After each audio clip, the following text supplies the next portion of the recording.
Levantando-se toda a assembleia, levaram Jesus a Pilatos, e ali começaram a acusá-lo, dizendo: encontramos esse homem pervertendo a nossa nação, impedindo que se pague imposto a César, e afirmando ser ele o Cristo, o rei. Então Pilatos perguntou a Jesus: você é o rei dos judeus?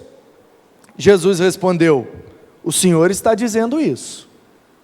Em outra versão: tu o dizes. Então Pilatos disse aos principais sacerdotes e à multidão: não vejo neste homem crime algum. Mas eles insistiam cada vez mais, dizendo: ele agita o povo, ensinando por toda a Judéia. Começou na Galiléia e agora chegou aqui. Esse aqui é Jerusalém. Quando Pilatos, versículo 6, ouviu isso, perguntou se o homem era galileu, ao saber que Jesus era da região governada por Herodes, e estando este em Jerusalém naqueles dias, Pilatos enviou Jesus a Herodes.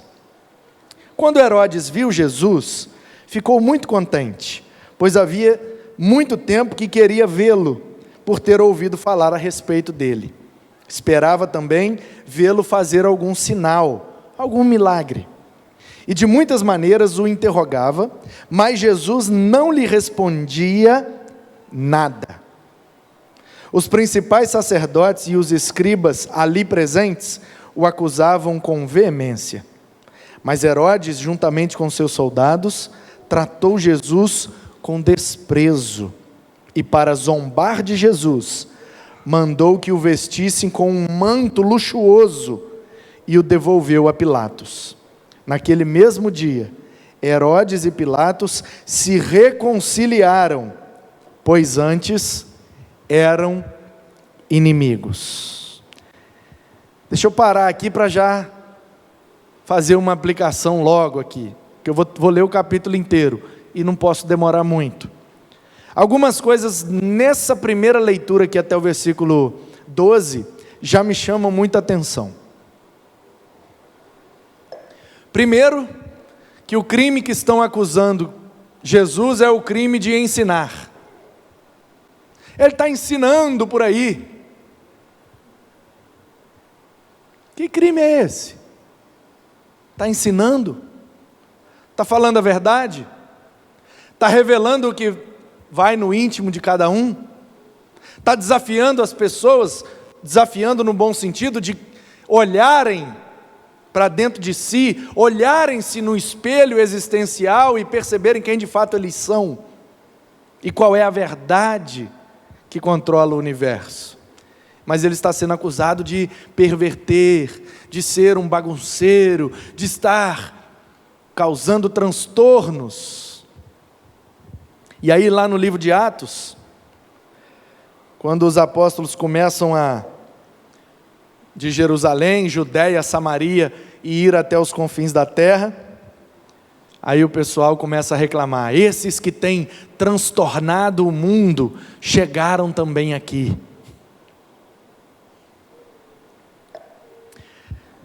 Jesus cuida de você, e se for necessário, Ele faz o que tem que fazer, ainda que às vezes pareça uma bagunça.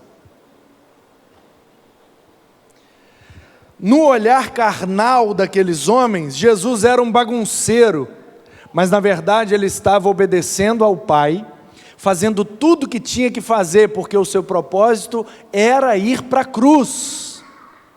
Ele não está dando jeitinho na situação para fugir da cruz. Ele está fazendo o que tem que ser feito.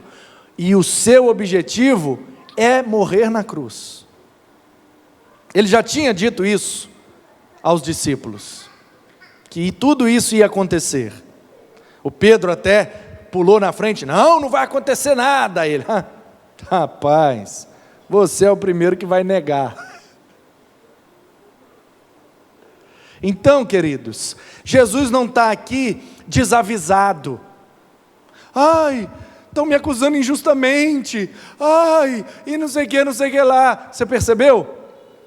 Quando ele chegou no Pilatos, 2 grandes governadores, um de Jerusalém, meio que a capital do território do sul, a Judéia, e o outro da Galileia, a região do norte,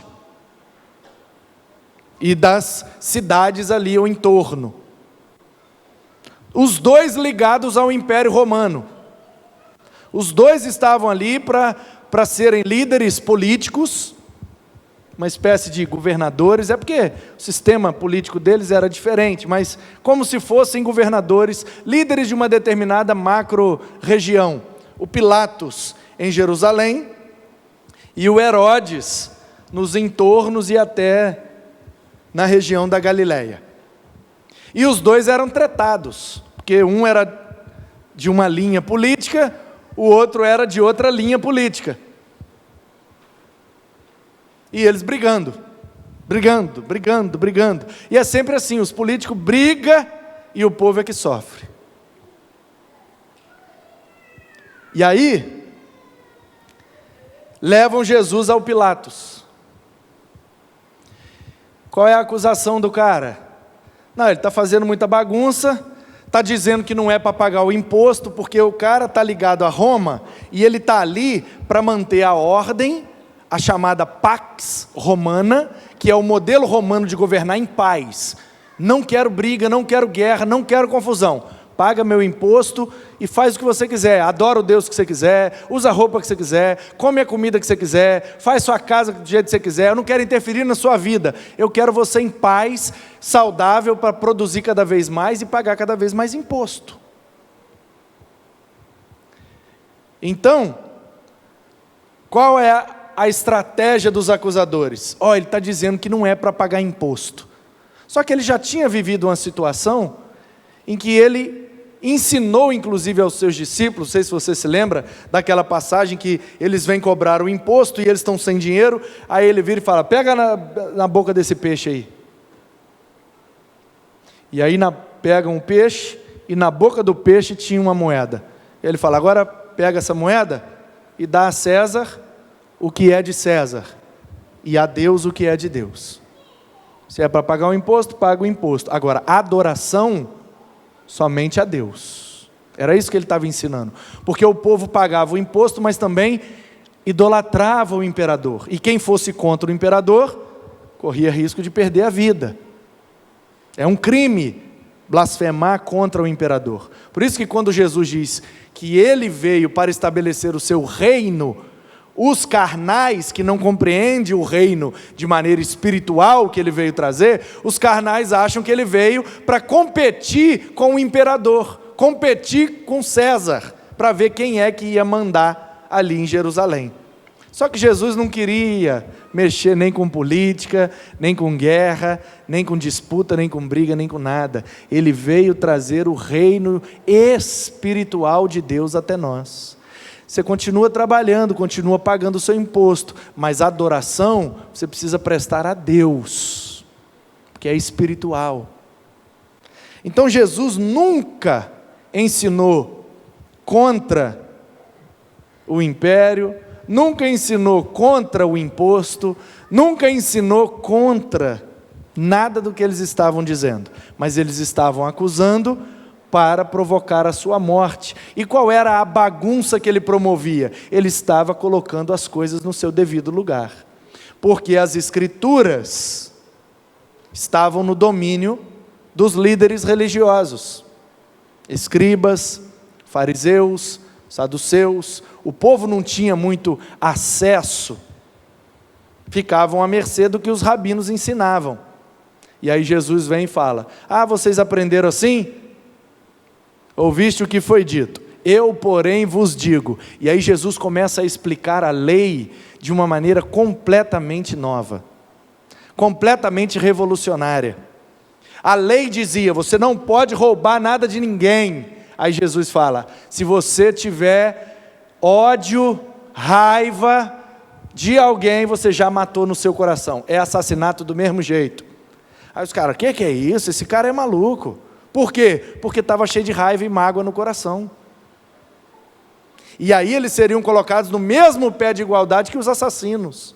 E aí eles falam, não é possível, o cara foi lá e matou o outro, e eu só tenho raiva e não quero falar com o outro, eu matei no meu coração, como é que eu sou igual? Jesus fala, para Deus é igual.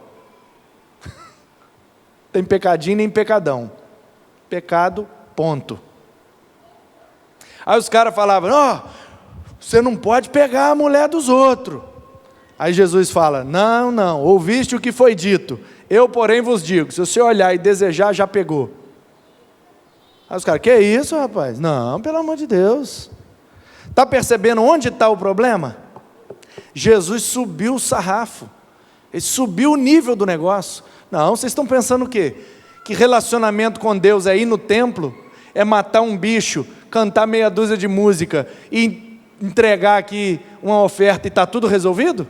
Não, espiritualidade, vida com Deus, relacionamento com Deus não é cumprir obrigações, é ter um estilo de vida que realmente justifique você ter um relacionamento com Deus. Você precisa ser bom, precisa fazer o bem, e aí Jesus foi ensinando as coisas do jeito certo, colocando tudo no seu devido lugar, e isso incomodava demais os religiosos, porque o religioso gosta de uma regra para cumprir. E Jesus fala, tem regra nenhuma, a regra é o amor. Se você amar a Deus e amar, e está tudo resolvido. Ame como eu te amei, tá tudo, essa é a única regra. Que isso, Jesus? Mas não tem que ir nada, é aqui dentro. Que isso? Mas não é lá nada, nem lá nem cá, é espírito e verdade, qualquer lugar, qualquer hora. Que isso, Jesus? Aí ele vai desconstruindo esse sistema religioso, baseado em regras, regimentos, pode, não pode. Ele fala, não, a questão não é o que pode e o que não pode, a questão é o que você quer e o que você não quer. A questão é o que você deve e o que você não deve. E aí ele vai colocando as coisas numa linha muito fina.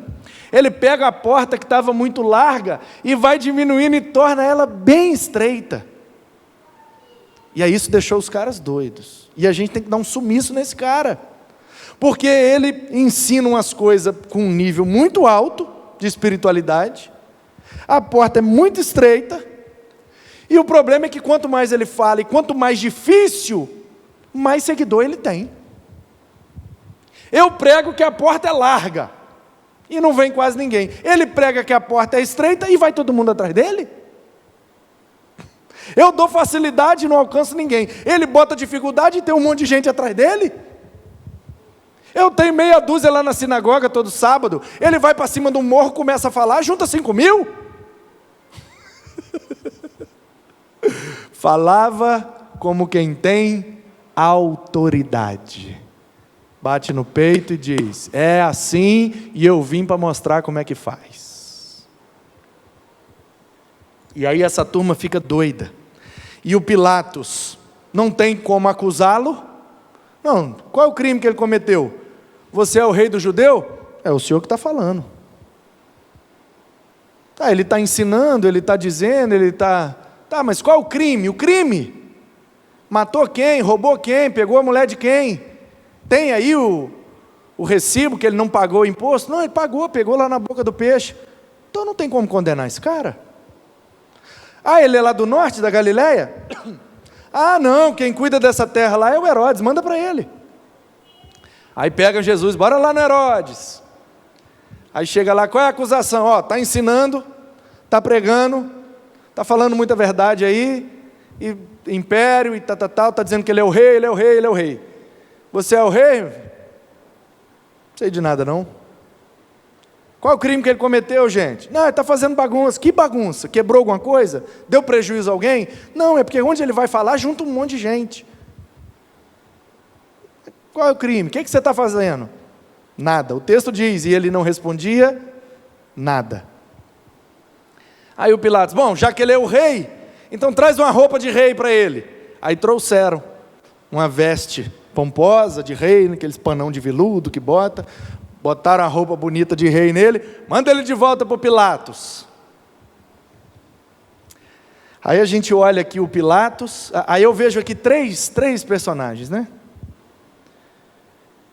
Na verdade, pessoas, mas eu estou transformando essas pessoas em personagens para que você entenda o que eu quero te passar como mensagem nessa noite. O Pilatos está numa ponta, o Herodes está na outra ponta, e no meio está a multidão. Os escribas, os fariseus, os religiosos, e a multidão que quer ver o sangue rolar, que quer ver o circo pegar fogo. Aí a gente olha para o Pilatos e fala: esse cara aí não entendeu nada do evangelho, lavou as mãos, não decidiu, foi indeciso, não quis fazer nada.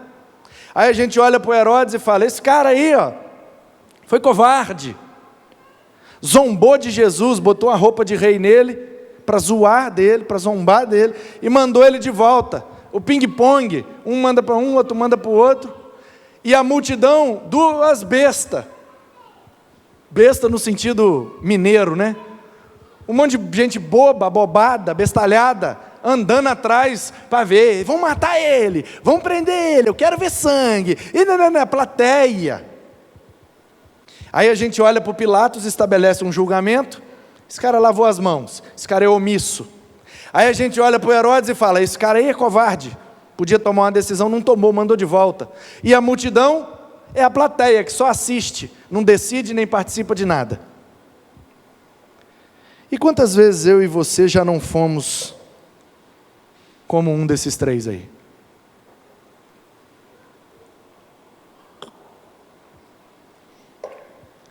Quantas vezes a gente também não dá uma de Pilatos? A gente sabe o que tem que fazer, a gente sabe o que é correto fazer, sabe que Jesus não tinha nenhum crime, então tinha que liberar, ele é inocente, libera. Mas ele não liberou, ele mandou para o Herodes. Lavou as mãos, foi omisso. Quantas vezes eu e você também somos omissos? A gente sabe o que Deus quer de nós, a gente sabe o que Jesus quer, e a gente não faz, a gente se omite, faz de bobo.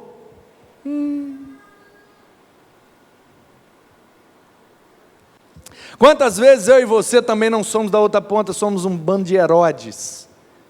Nós somos, eu estou no barco junto com você.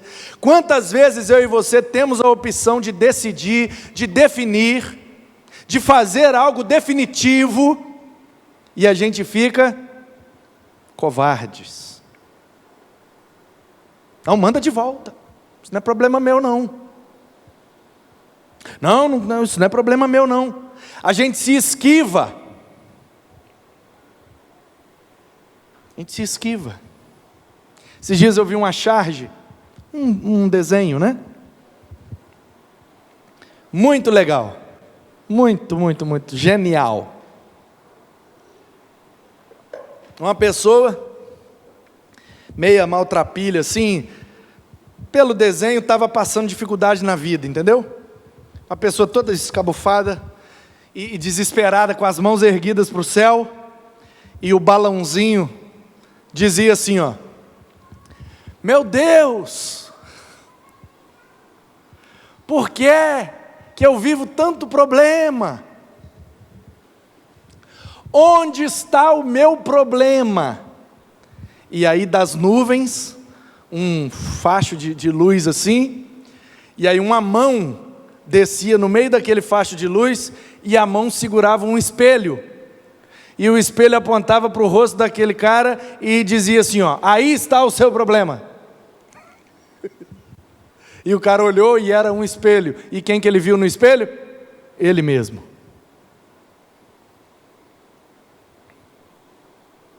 Uma vez um pregador, num congresso, colocou, antes de todo mundo chegar, um caixão na frente do púlpito, na igreja. Caixão, como se fosse um culto fúnebre. As pessoas entraram na igreja e estava montado lá com aquelas, como é que chama aquele negócio de coroas de flores, e aqueles pedestais, e o caixão em cima, e com as florzinhas, e colocou um negócio assim para que as pessoas sentassem só lá para trás. Então todo mundo ficou sentado meio longe do caixão e não conseguia ver direito. E aí o culto aconteceu, e todo mundo encafifado com aquele caixão. O que esse caixão está fazendo aí na frente? E o pregador sentou o bambu naquela noite. E falou que estava pregando sobre a vida daquela pessoa. Ele falou: a pessoa que está nesse caixão, ela teve uma vida difícil. Porque ela, e aí começa a falar, porque ela era omissa, porque essa pessoa era covarde, porque essa pessoa não queria confiar em Deus, essa pessoa não queria obedecer a Deus, essa pessoa viveu tantos e tantos e tantos problemas, porque não quis fazer o que Deus mandou fazer. Essa pessoa, e foi falando um monte de defeito daquela pessoa, e quanto mais o pregador malhava, mais a igreja ficava curiosa, quem é essa pessoa? E no final da pregação ele mandou fazer uma fila, falou: faz uma fila todo mundo do lado de cá, um por um, vem, olha quem é a pessoa e sai por lá e vai embora. E aí quando chegaram na beira do caixão, o que é que tinha dentro do caixão no lugar do rosto da pessoa? Um espelho. Quem é a pessoa que é responsável pela grande maioria dos problemas que vive e que enfrenta? Olha no espelho e você encontra essa pessoa. Quantas vezes nós não somos igual Pilatos, a gente se omite. Quantas vezes nós não somos igual Herodes, a gente se acovarda. E quantas vezes nós também não somos como a multidão, que só fica de plateia, só assiste. Acha bonito, bate palma. Ei! Acha feio, vaia. É muito fácil ser plateia, né? É muito fácil ser pedra, o difícil é ser vidraça. Quantas vezes, né, queridos? E aí eu podia aqui aproveitar o Pilatos, aproveitar o Herodes, aproveitar essa multidão e sentar o sarrafo aqui mais uns 20 minutos e bater até deixar nós tudo em carne viva. Porque nós damos motivo para isso. Mas aí eu me lembro que no centro dessa história não está nem Pilatos, nem Herodes, nem a multidão, é Jesus que está no centro. E aí eu me lembro que apesar da minha omissão, apesar da minha covardia, apesar de eu não me envolver, Ele continua cuidando de mim.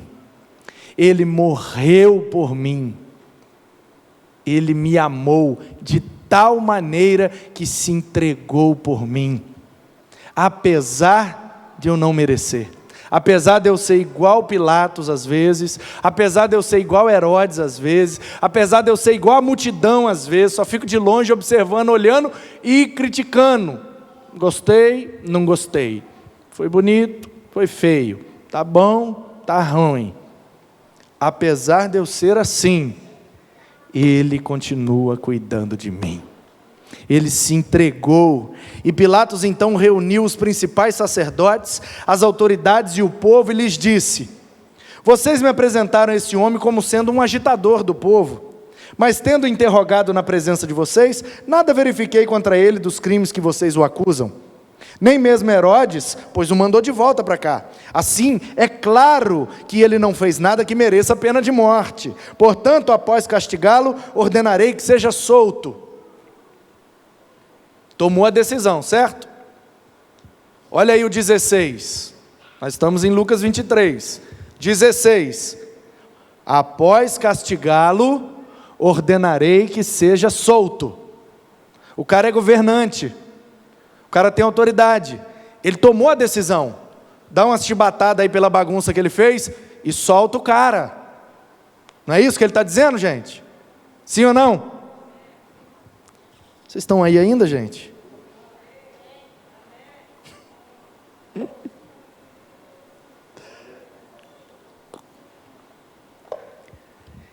E ele era obrigado a soltar-lhes um detento por ocasião da festa.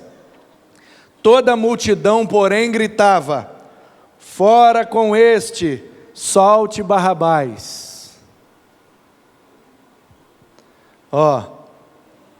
Lembra disso? Pilatos, o Herodes, a multidão. Agora a multidão entra em cena. Solta o Barrabás, solta ele não. Barrabás, 19. estava preso por causa de uma revolta na cidade e também por homicídio. Pilatos, querendo soltar Jesus, falou outra vez ao povo. Eles, porém, gritavam mais ainda: crucifique-o, crucifique-o. Interessante, quando Jesus entra em Jerusalém, essa mesma multidão, com folhas de palmeiras, batiam palmas. Você sabe que na Bíblia, para reverenciar um rei, uma autoridade, quando diz que batiam palmas, não é o que a gente faz assim não, você sabe, né? É as folhas da palmeira, palmas. Aí a gente, por não ter folha de palmeira tão fácil, a gente transformou palmas nisso aqui, porque isso aqui é a palma da mão, porque a palma da folha é a parte que aparece. O povo gritando: Hosana, Hosana ao Rei que vem em nome do Senhor, o Filho de Davi. Há 3 anos atrás, 3 anos, hein? Não é 30 nem 300. 3 anos atrás, a multidão com palmas, Hosana, Hosana, como quem diz: glória a Deus, aleluia, que coisa boa. 3 anos depois, a mesma multidão está gritando o quê? Crucifique-o, crucifique-o. Não se iluda, não se engane, que ele que bate palma hoje, amanhã pode gritar crucifique-o. Somos todos pecadores. A gente muda de ideia, a gente muda de lado, vira casaca, como diz por aí. A mesma multidão que louvou a Deus pela chegada de Jesus, agora gritava mandando matá-lo. –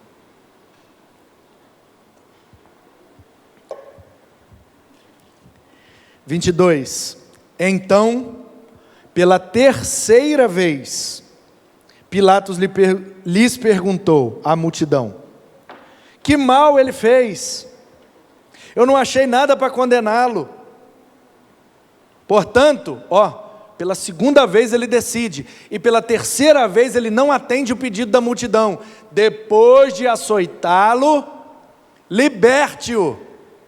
Ele é autoridade, ele é governante, ele toma a decisão, ele decidiu soltar. 23. Mas eles insistiam com grandes gritos, pedindo que fosse crucificado. E aí essa frase arrebenta meu coração. E o clamor deles prevaleceu.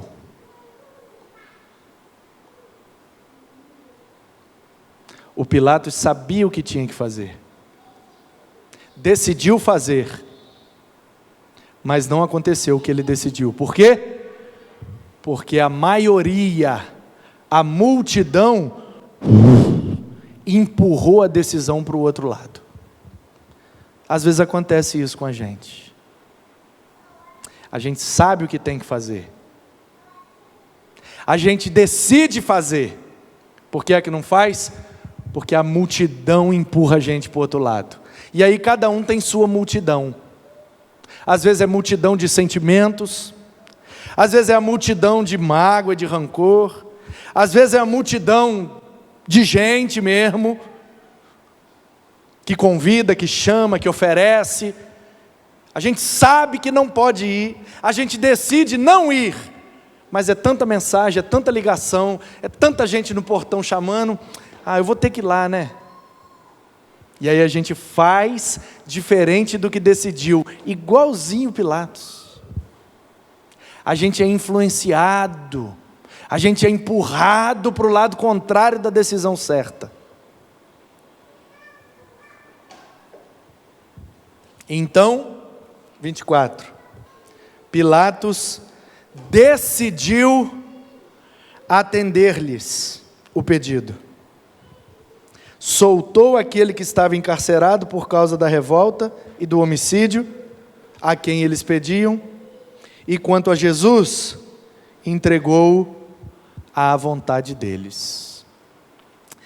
O povo podia escolher entre Jesus e Barrabás, e eles escolheram Barrabás.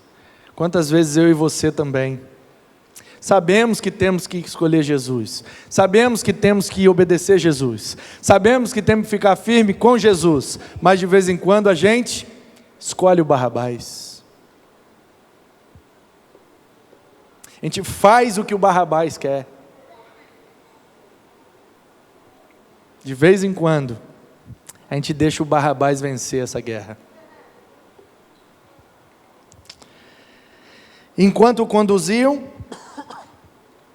eles agarraram um cireneu, chamado Simão, que vinha do campo, e puseram-lhe a cruz sobre os ombros, para que ele levasse após Jesus. Uma grande multidão de povo o seguia, e também mulheres que batiam no peito e o lamentavam. Porém Jesus, voltando-se para elas, disse: Filhas de Jerusalém, não chorem por mim, chorem por vocês mesmas e por seus filhos.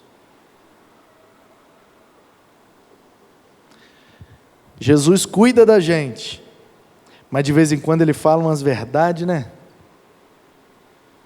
Tem umas verdades que ele fala com a gente, é para cuidar da gente. Ele fala pelo cuidado que ele tem, mas tem umas que entra rasgando, fala a verdade. Ele estava indo para ser crucificado. Daí a algumas horas ele seria morto. As mulheres, demonstrando compaixão, piedade, empatia, foram em volta no cortejo, chorando: esse homem não fez nada, esse homem não é tão ruim assim, ele larga ele, que injustiça. E aí Jesus, que está indo morrer, não, Jesus é um negócio que eu não consigo entender de jeito nenhum.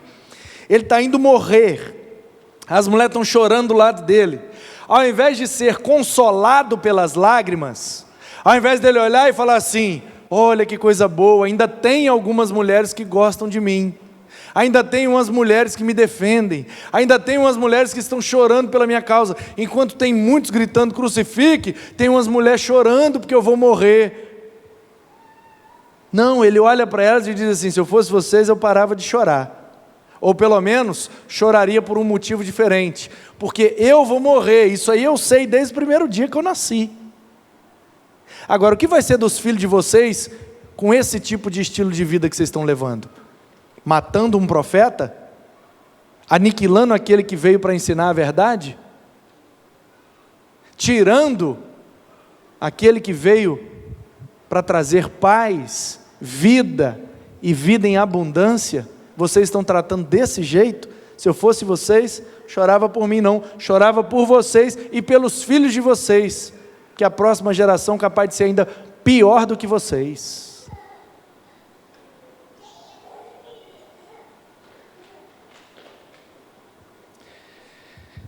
E às vezes a gente assiste o filme, não sei se você já assistiu na semana da Páscoa, ou aquele filme produzido pelo Mel Gibson, talvez seja o que mais chegou próximo da realidade, mas ainda é muito menos do que aconteceu de fato. Eu não sei você, eu assisti aquele filme no cinema e eu chorei copiosamente. E eu ficava pensando: meu Deus, um homem desse, como é que sofre isso? Não pode, está errado. E eu chorava, meio que querendo vingar a morte de Jesus. Não, como é que fizeram isso com meu Senhor? Meu Deus, sei que, lá. E aí, quando eu prestei atenção nessa frase aqui, um dia eu falei: olha, eu chorando no filme por causa de Jesus, emocionado, e Jesus virando para mim e falando: se eu fosse você, eu não chorava pelo filme não, chorava por você, pelo estilo de vida que você leva. O que vai ser de você? E o que vai ser dos seus filhos? Às vezes a gente se emociona com o Evangelho, apaga a luz, toca uma musiquinha, mantra de 2, 3 notinhas, repete um verso bonito 8 vezes, a gente entra naquele embalo, Jesus, eu te amo, eu te quero, eu vou servir, eu vou obedecer. A gente se emociona e eu fico pensando, ele lá de cima olhando e dizendo assim, vocês estão chorando por causa de um louvor? Vocês estão emotivos? Se vocês não choravam não, tá? Pelo jeito de vida que vocês levam, não precisa nem chorar não. Lágrima de crocodilo? Sabe o que significa a expressão lágrimas de crocodilo? A gente fala e às vezes não sabe, né? Mas como eu tenho uma bióloga dentro de casa, a gente aprende. Crocodilo, quando abre muito a boca para abocanhar a sua presa, ele abre tanto, sabe, a boca do crocodilo vem até cá atrás, né? Então ele abre muito, pressiona a glândula lacrimal. Pressiona, ele chora. Mas ele não está chorando porque ele está com pena da presa. Ele está chorando porque ele abriu demais a boca para abocanhar ela. Isso que significa lágrima de crocodilo. Está chorando, mas está mordendo. E eu fico imaginando Jesus olhando para a gente dizendo, lágrimas de crocodilo. Está chorando, mas segunda-feira está com o pé na jaca de novo. Está chorando, mas quando chega em casa, é tudo de novo. É igual. Chora, chora, chora, promete, promete, promete, decide, decide, decide, mas no final é empurrado pela multidão a fazer o errado. Jesus bate pesado, gente. Ele é terrível. 29. Porque virão dias em que se dirá, bem-aventuradas as estéreis, que não geraram nem amamentaram. Jesus está falando isso com as mulheres, gente. As mulheres chorando do lado dele para tentar confortar um pouco ele. Ele vira e fala, vocês tiveram filho? Bem feito, a próxima geração vai ser pior do que a de vocês. Feliz é aquela que não teve filho, porque não vai ver seus filhos pior do que ela mesmo é. Bem-aventurada aquela que não teve filho. Que isso, Jesus, você está batendo muito pesado. E aí eu fico olhando aqui esse texto e imaginando, qual é a chibatada que doeu mais, hein? Será que foi a chibatada que Jesus levou do soldado? Ou foi a chibatada que aquela multidão levou de Jesus? Porque a chibatada nas costas, ele sabia que ia ter que levar mesmo, ele ia morrer mesmo. E mesmo se ele não morresse, a chibatada nas costas com o tempo sara. Mas a chibatada na alma, não tem remédio que passa não, hein? Essas mulheres morreram com essa frase na cabeça. Se eu fosse vocês, eu parava de chorar por mim, e chorava por vocês e pelos filhos de vocês. Olha a crueldade, olha a maldade, olha o que vocês estão fazendo. Nesses dias dirão aos montes, caiam em cima de nós, e às colinas, cubram-nos, porque se isso é feito com a madeira verde, o que será da madeira seca? Ou seja, se vocês, com a minha presença aqui, ensinando, mostrando e dando exemplo, estão fazendo isso, imagina quando eu não estiver mais aqui. E também eram levados outros 2 que eram malfeitores para serem executados com Jesus.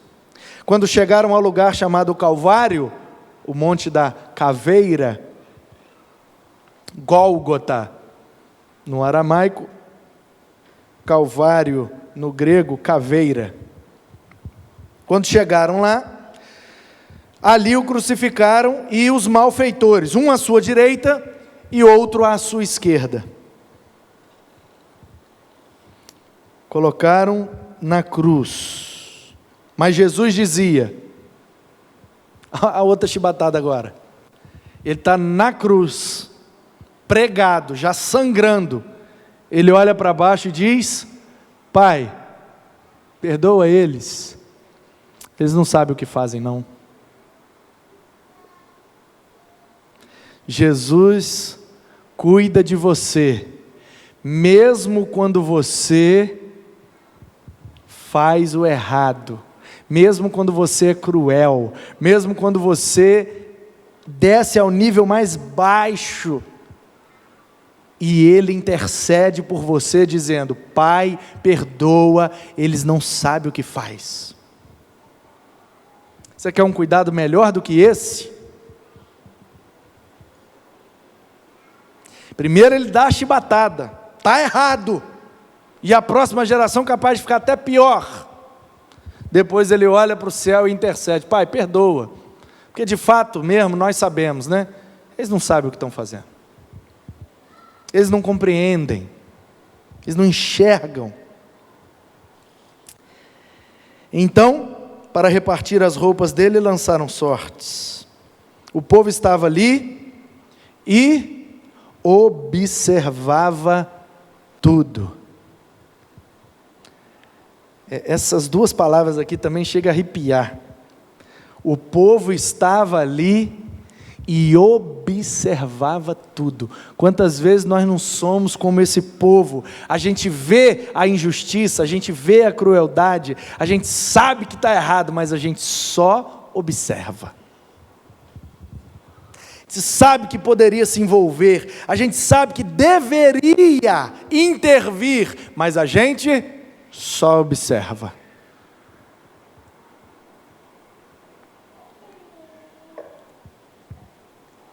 Também as autoridades zombavam e diziam: salvou os outros, que salve a si mesmo, se é de fato o Cristo de Deus, o escolhido, o Messias.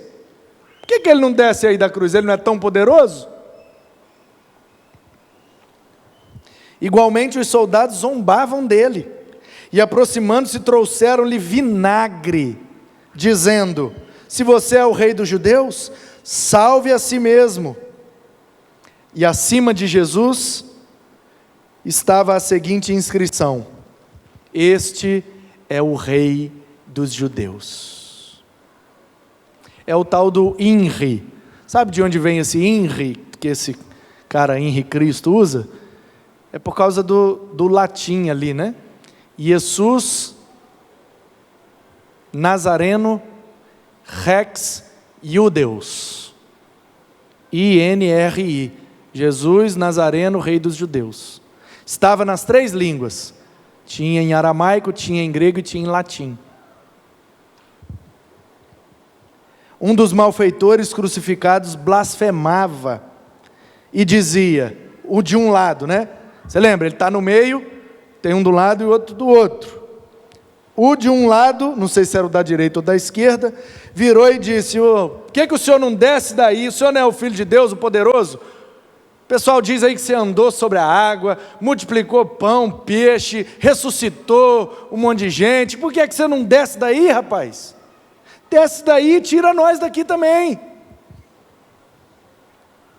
Porém o outro malfeitor, não sei se o da direita ou da esquerda, o repreendeu dizendo: você nem ao menos teme a Deus estando nessa situação? A nossa punição é justa, porque estamos recebendo o castigo que os nossos atos merecem, mas ele não fez mal nenhum, não cometeu nenhum crime, ele não fez nada de errado. Nós dois estamos aqui porque merecemos, nós somos bandidos mesmo, mas ele não é não. E acrescentou: Jesus, lembre-se de mim quando vieres no teu reino. E Jesus respondeu: eita glória, em verdade te digo, hoje mesmo estarás comigo no paraíso. Dizem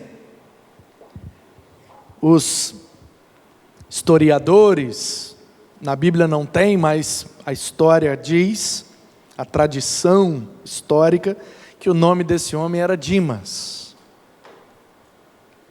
E aí, queridos, agora, nesse momento, a mensagem muda. A perspectiva da mensagem é outra. Por quê? Porque até agora nós estávamos apanhando, né?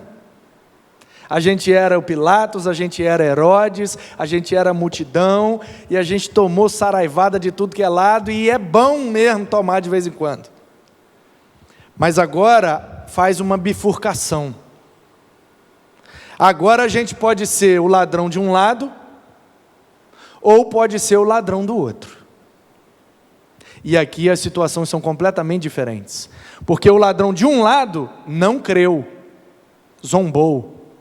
E o ladrão do outro lado creu e foi salvo. Então quer dizer que Jesus cuida da gente até no finalzinho da nossa vida, mesmo sendo um bandido, tendo feito tudo errado, Ele pode ainda salvar? Pode, porque Ele salva pela graça, não pelo merecimento. É mediante a fé, e não mediante uma vida de obediência. A gente não obedece para ser salvo, a gente obedece porque é salvo. E aí a pergunta agora é essa, aí não tem como ser outra. Qual dos dois nós somos? Porque já ficou provado até aqui que bandido nós somos. Ou a gente é omisso, ou a gente é covarde, ou a gente é plateia. Está todo mundo no mesmo barco. Já ficou provado aqui que nós somos pecadores. Que ninguém aqui merece nada. Tudo bandido pregado na cruz.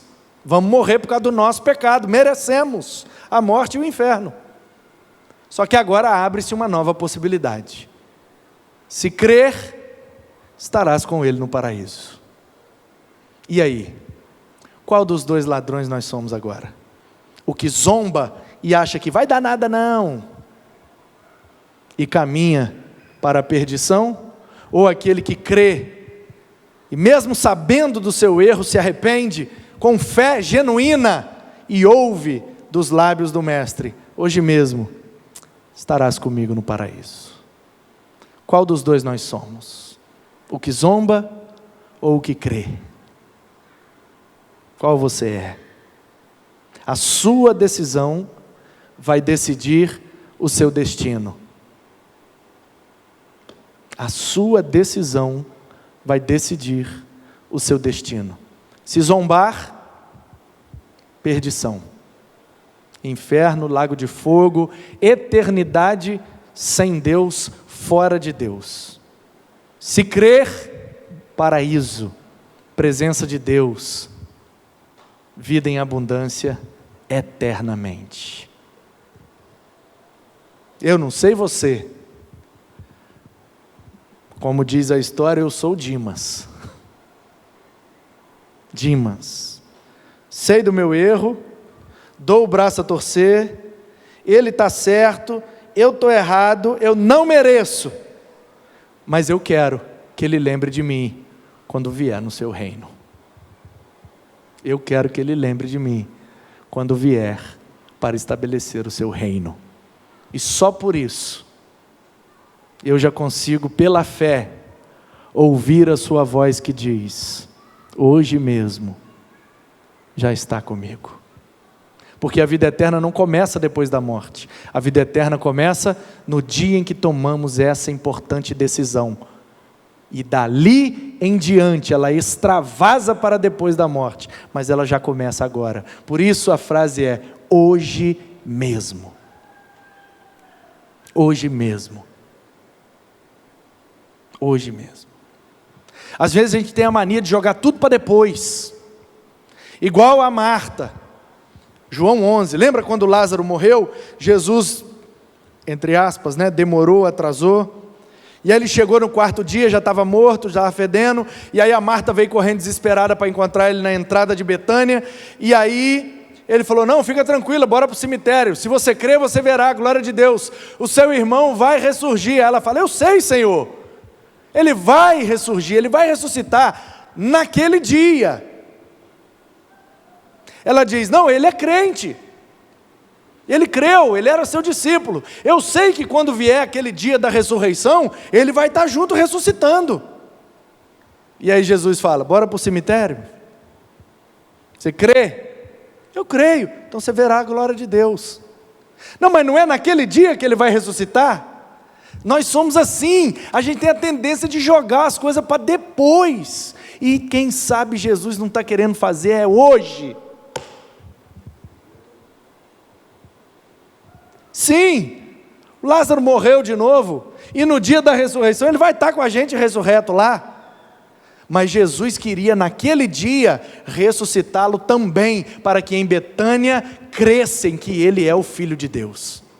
Sim, muitas coisas boas e maravilhosas vão acontecer depois, mas Ele já quer fazer agora também, muitas coisas maravilhosas. A questão é se a gente zomba ou se a gente crê, que às vezes Ele quer e quer hoje,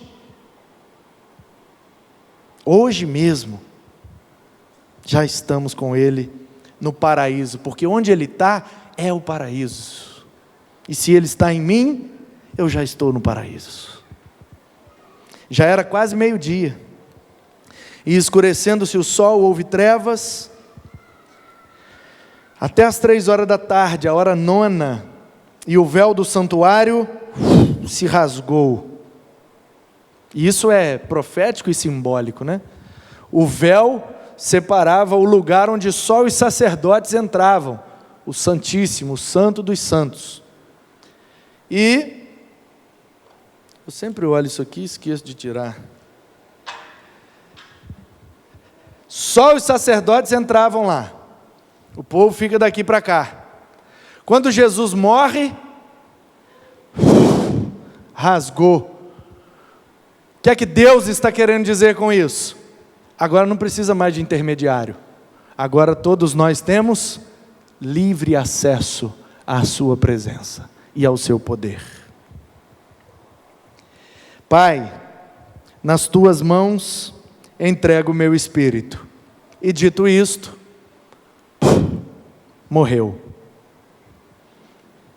E o centurião, um soldado, uma espécie de sargento, responsável por 100 outros soldados, vendo o que tinha acontecido, deu glória a Deus, dizendo: verdadeiramente esse homem era justo.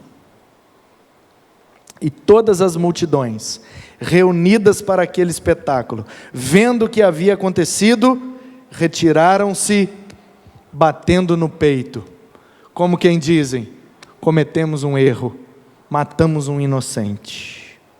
Entretanto, todos os conhecidos de Jesus e as mulheres que o tinham seguido desde a Galileia ficaram de longe, contemplando estas coisas. Quantas vezes nós somos discípulos, seguidores de Cristo, mas ficamos contemplando as coisas de longe,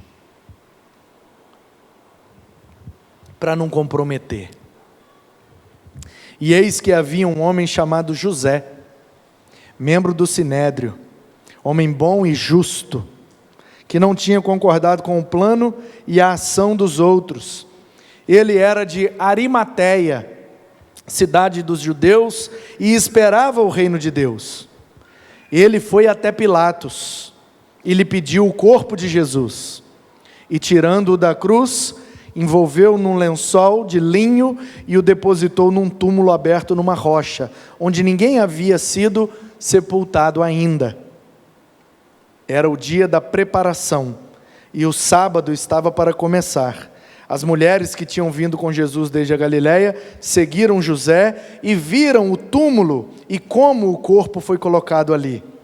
Então se retiraram para preparar óleos aromáticos e perfumes. E no sábado descansaram segundo o mandamento. Nesse finalzinho eu aprendo ainda mais 2 coisas. Primeiro, que na obra e no reino de Deus, as coisas sempre podem nos surpreender. Os eventos, os acontecimentos, as pessoas, no reino e na obra de Deus, sempre seremos surpreendidos. Você passa o evangelho inteiro vendo que os discípulos de Jesus, os seus seguidores, não tinha nenhum com esse nome, José, que era de Arimateia. E aos 45 do segundo tempo, os 12, um já tinha traído, já estava com remorso, desejando se matar, como fez depois. Os outros 11 espalhados. O Pedro, medroso, já tinha negado 3 vezes, chorando. Todo mundo triste, todo mundo desolado, observando de longe. E de repente surge um cara que a gente nunca viu, que a gente nem sabe quem é, e o cara se compromete mais do que todos os outros. Vai lá no Pilatos e diz: ei, eu tenho um túmulo para enterrar esse cara, você me dá o corpo dele para eu enterrar ele de forma decente? Pelo menos botar um pano nele, jogar uns perfumes e botar ele lá na rocha para ter pelo menos um funeral decente, porque não trataram ele com decência hora nenhuma. E aí o Pilatos: tudo bem, pode pegar, pode fazer o que você quiser. Pilatos está nem aí mais. E aí o José de Arimateia, um cara que não viveu com Jesus, não andou com Jesus, não era, no sentido literal da palavra, não era discípulo de Jesus, não tinha relacionamento íntimo com ele, e aos 45 do segundo tempo é o único que se levanta com coragem de se comprometer. Às vezes a gente se surpreende, a gente conta com alguns, e às vezes Deus levanta quem a gente menos espera. Por isso que eu amo servir a Deus, e amo me surpreender com as coisas e com as pessoas que Ele faz de maneira completamente inesperada. Ele usa quem Ele quer, do jeito que Ele quer, na hora que Ele quer, e isso é maravilhoso. E por último o texto diz: morreu na sexta-feira, 3 horas da tarde, logo virou 18 horas. 18 horas de sexta-feira já é considerado sábado. Então chegou o sábado, foi todo mundo descansar, porque era a lei, era o mandamento. E aí eu fico vendo, como é que pode? Jesus acabou de ser morto, de forma injusta, cruel. Se não fosse o Zé de Arimateia, estaria lá, ó, no chão jogado como indigente, nem túmulo para enterrar tinha. Tem gente que acha que não ter onde cair morto não é um elogio. Jesus não tinha não, meu querido, nem onde reclinar a cabeça, nada era dele. O berço que ele foi colocado quando ele nasceu não era dele, era manjedoura, coxo de cavalo. O pai que criou ele não era dele, porque ele não é filho de José, tem um padrasto. O pão que ele multiplicou não era dele, era daquele menino que pegaram. O peixe também. O barco que ele usou para atravessar o mar da Galileia não era dele. Nada era dele. A cruz não era dele, era do Barrabás. O túmulo não era dele, era do Zé de Arimateia.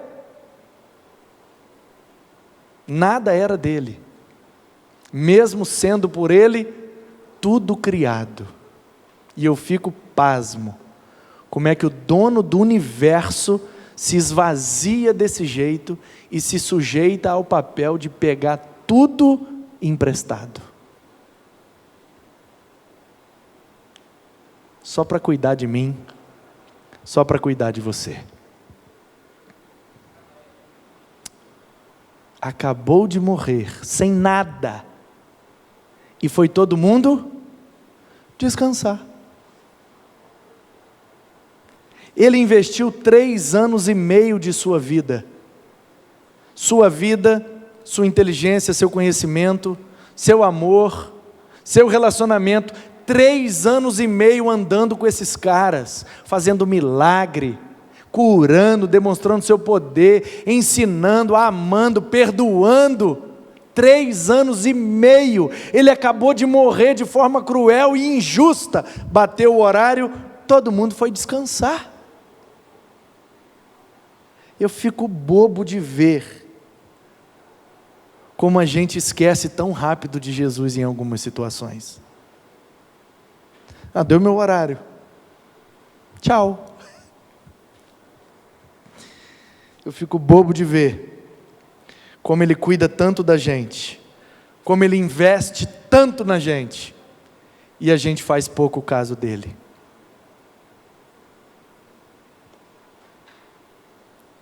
mas Ele continua cuidando de nós.